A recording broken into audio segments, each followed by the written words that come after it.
Good morning friends and welcome to I knowledge hub. अब तक हमने 3 चैप्टर को रेफर किया है और उसके बारे में जाना है। और ये ऑफिस मैनेजमेंट के 3 चैप्टर जो है जो एक इम्पोर्टेंट है। पहली बात थी कि what is management. Second chapter था कि office management and important and उसके फंक्शन देखें। फिर एडमिनिस्ट्रेटिव ऑफिस मैनेजमेंट क्या होता है, तो इसके बारे में जानना। अभी जो न्यू चैप्टर है उसके बारे में हम जानेंगे, जिसका नाम है ऑफिस ऑर्गेनाइजेशन। ऑर्गेनाइजेशन यानी पूरी कंपनी, ये समझो। ये पूरा ऑर्गेनाइजेशन, ऑफिस ऑर्गेनाइजेशन किस तरह से होता है उसके बारे में हम जानेंगे। अब ऑफिस ऑर्गेनाइजेशन के लिए अब जानना हो तो हमें हिस्ट्री में देखना पड़ेगा, एंशन में जाना पड़ेगा और उसके बारे में जानना पड़ेगा कि ऑफिस यानी इस मैनेजमेंट की उत्पत्ति कैसे हुई।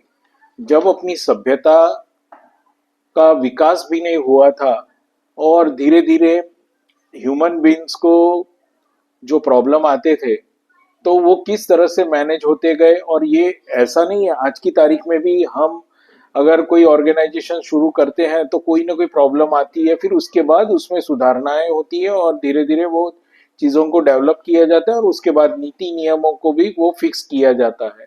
सो ये काफ़ी इंटरेस्टिंग है। तो मतलब जानना बहुत ज़रूरी है कि किस तरह से ऑर्गेनाइजेशन की या ऑर्गेनाइजेशन की स्थापनाएं हुई थी, यानी किस तरह से मैनेजमेंट की शुरुआत हुई थी।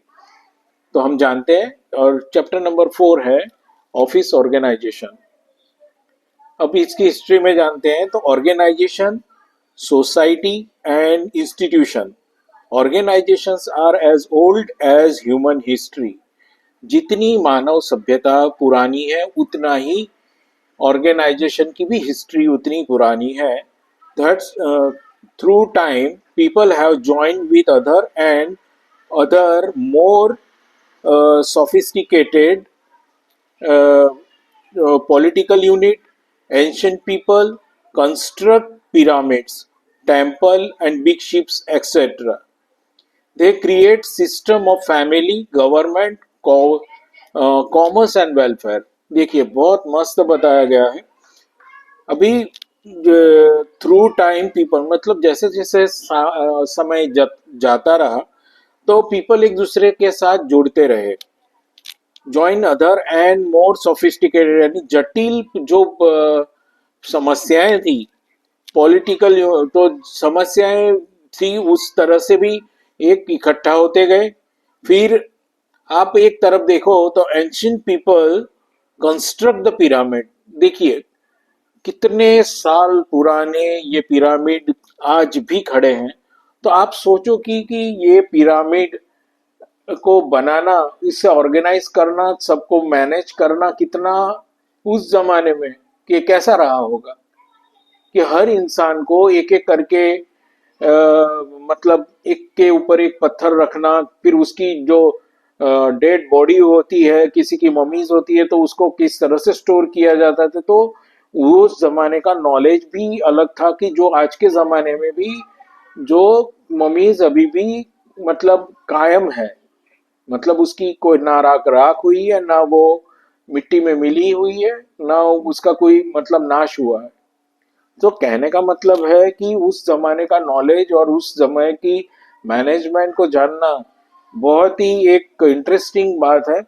और ये सोचने जैसी बात है कि एक पिरामिड को बनाना इतना आसान नहीं है।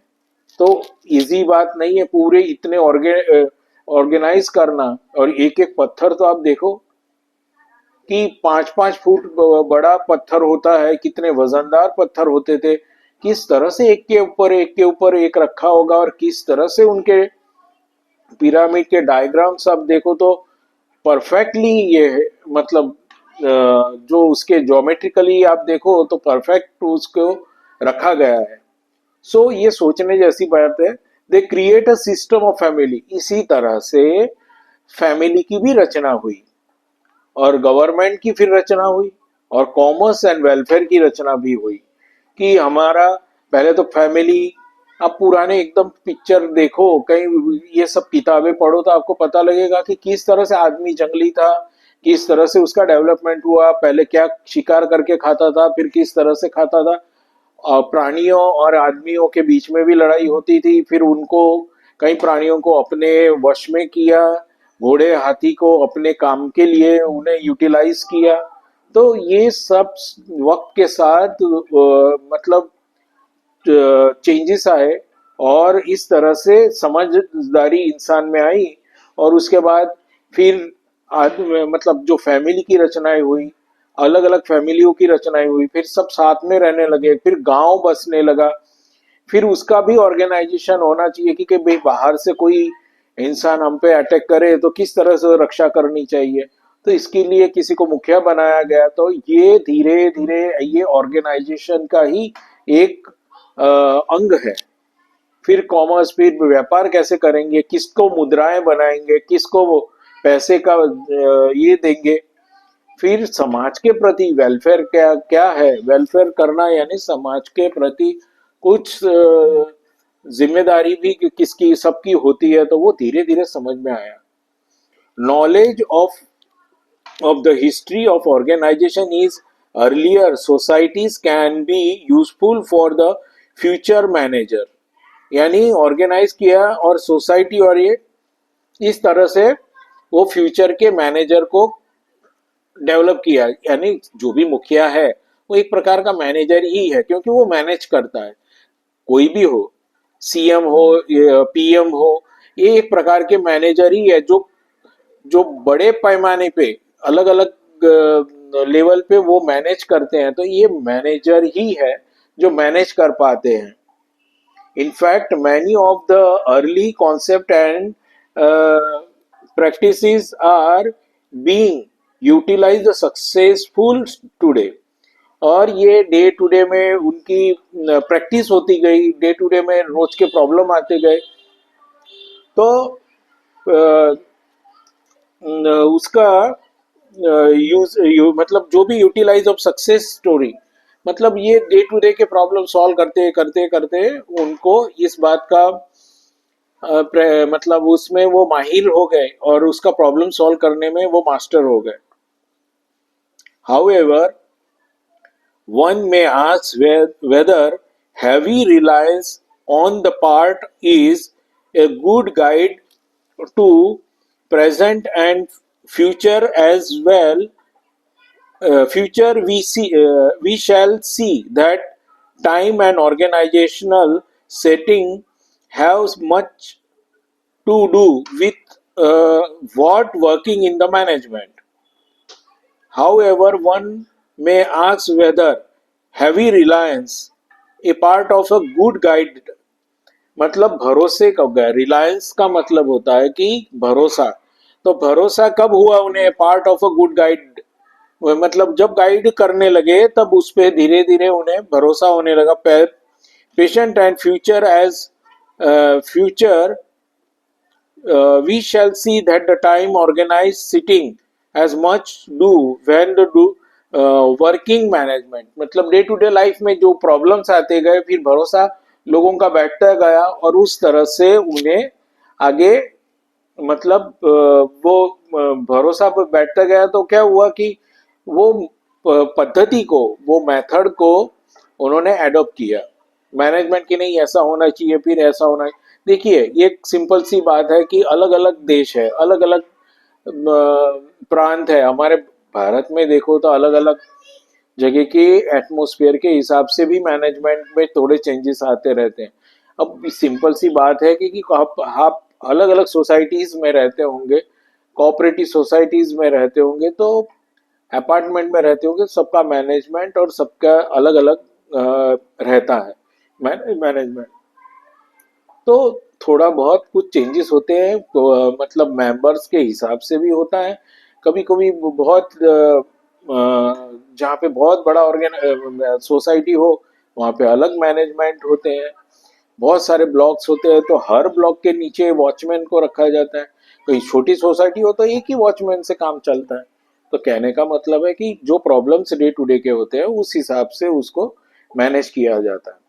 Good organization is based upon a careful planning of what is to be done, how is to do, and how is to supervise it, and how is to be done most effectively.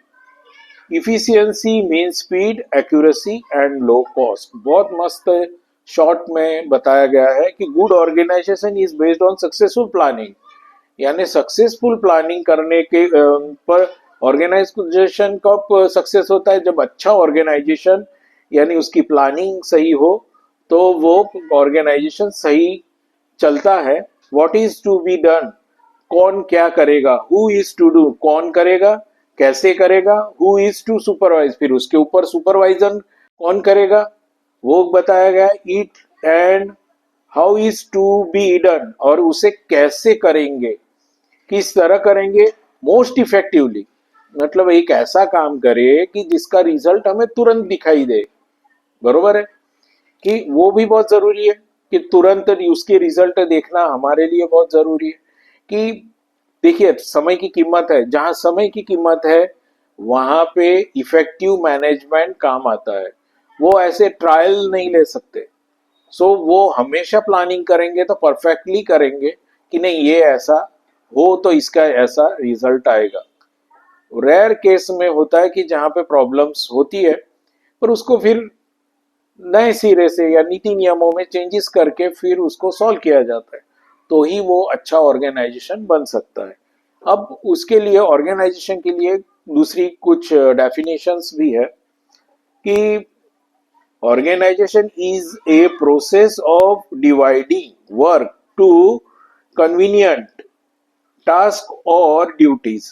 देखिए organisation process is a dividing work, मतलब काम को बांटना, divide करना.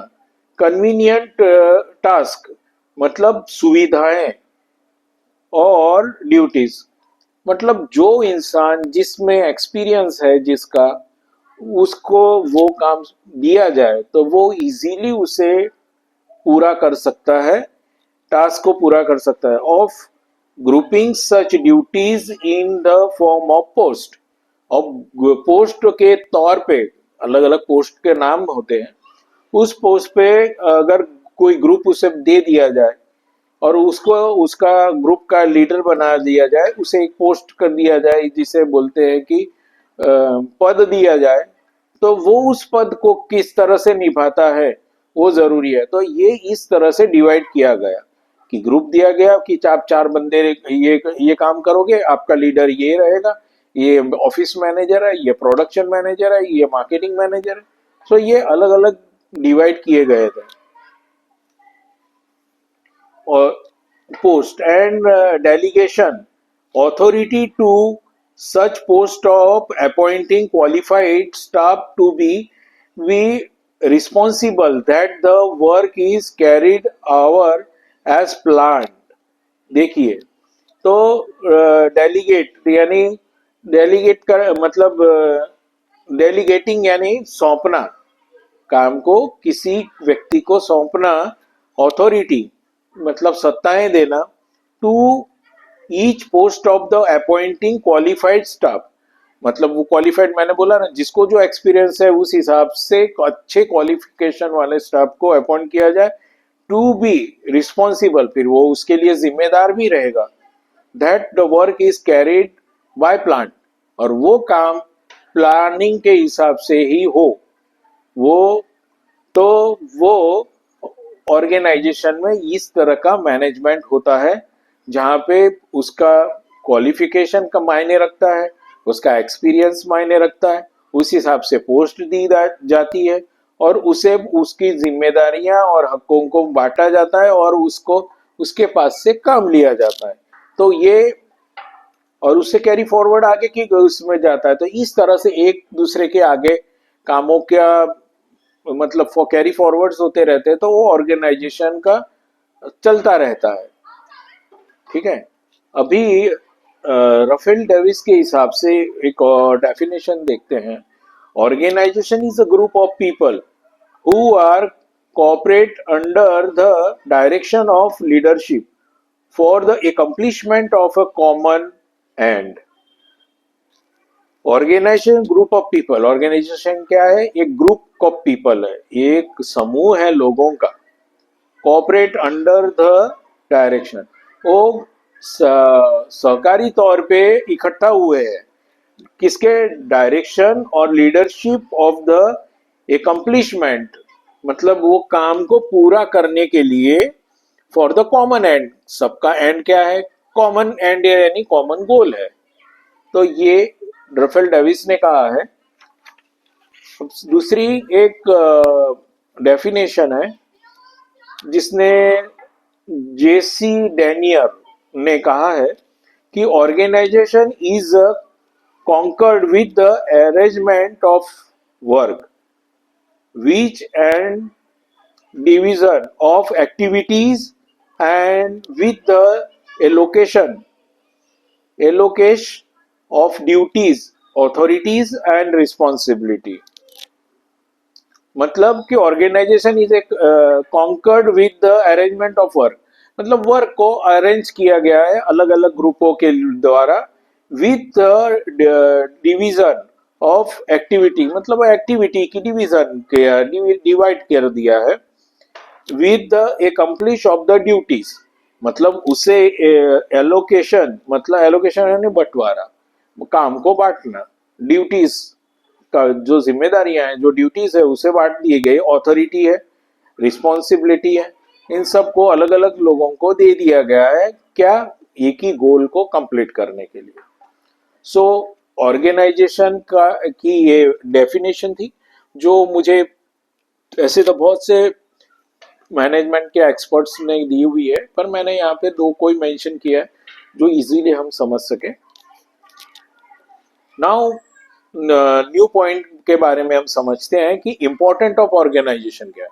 देखिए important बहुत, मतलब organisation की इम्पोर्टेंट क्या है, तो the need of organisation arise when the two or more people works together, once the business start to grow and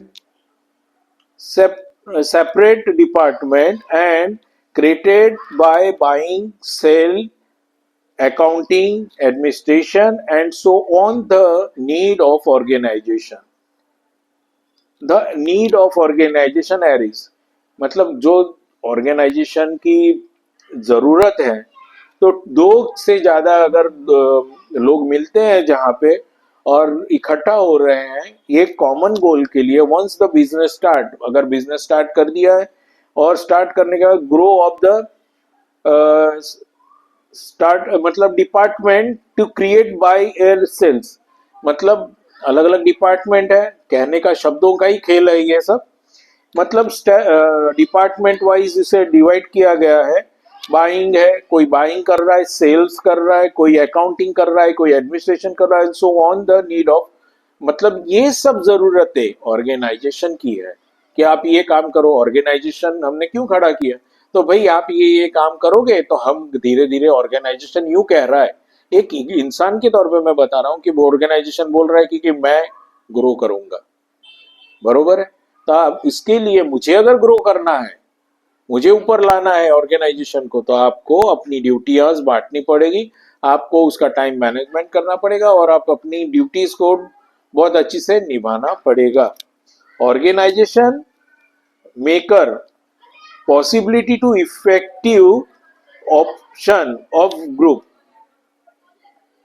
it is the base of necessary teamwork among the various members of a common enterprises and help in coordination with efforts, अपने efforts लगाकर अपनी enterprise के various members को, मतलब वही चीज बोली है, इफेक्टिव और ऑपरेशन करना, ऑपरेशन करना मतलब काम करना है और उसे हासिल करना है कि इस बार का टारगेट हमने 10,000 का है सेल्स का, तो कल उठ के हम 15 करें, और कहाँ पे प्रॉब्लम आ रही है, आगे फ्यूचर में क्या होगा।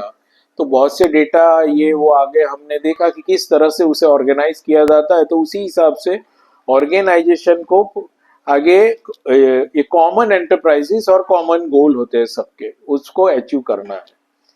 The important of organisation can also be जज from the fact that a good organization is now regarded as the foundation of sound management.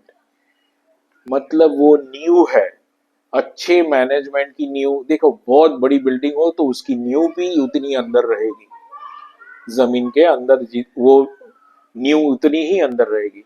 सो तभी वो बिल्डिंग खड़ी रह पाएगी. तो हमारा फाउंडेशन मतलब हमारी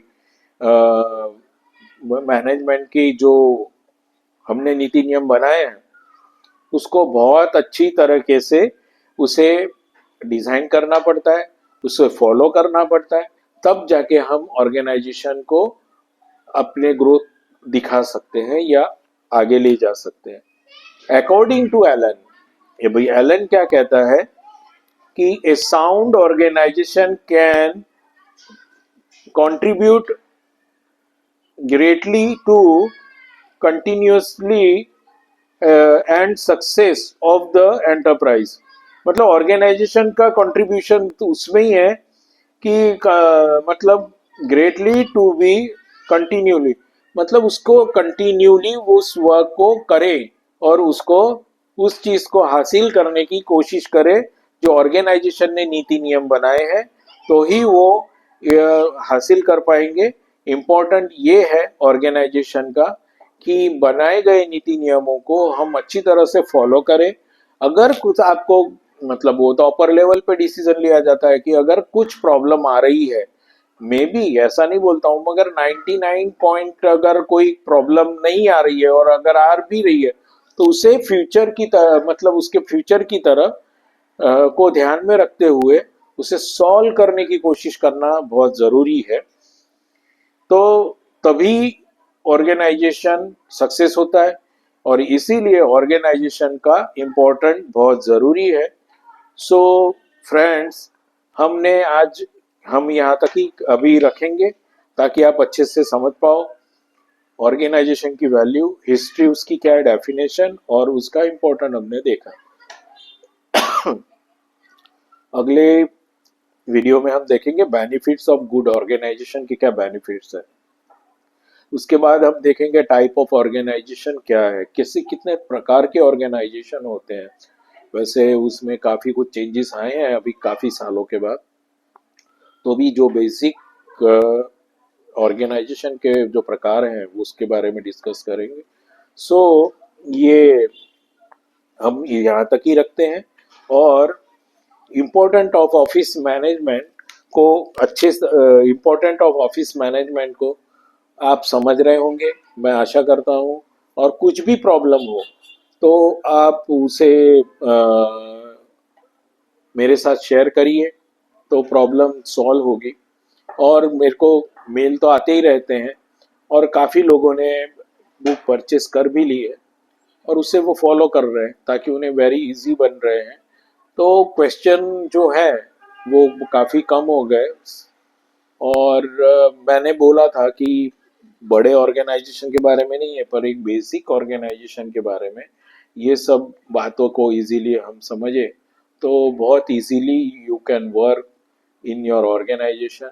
जो काफ़ी कुछ मतलब दोनों रोल मैं इसके अंदर जो भी है, मैनेजमेंट का रोल क्या है, एम्प्लॉयज का रोल क्या है और मैनेजमेंट करने वाले लोगों का रोल क्या है, तो ये सब बातों को मैंने इंक्लूड किया है. तो हम डीपली नहीं जा रहे, आपको ऊपर पे के ही कुछ पॉइंटों को हम डिस्कस कर रहे हैं. डीपली जाएंगे तो वो फिर बहुत ही डीपली होता है और उसके लिए काफ़ी कुछ डीपली है. सो वो जो बुक के हिसाब से हम उसे फॉलो कर रहे हैं.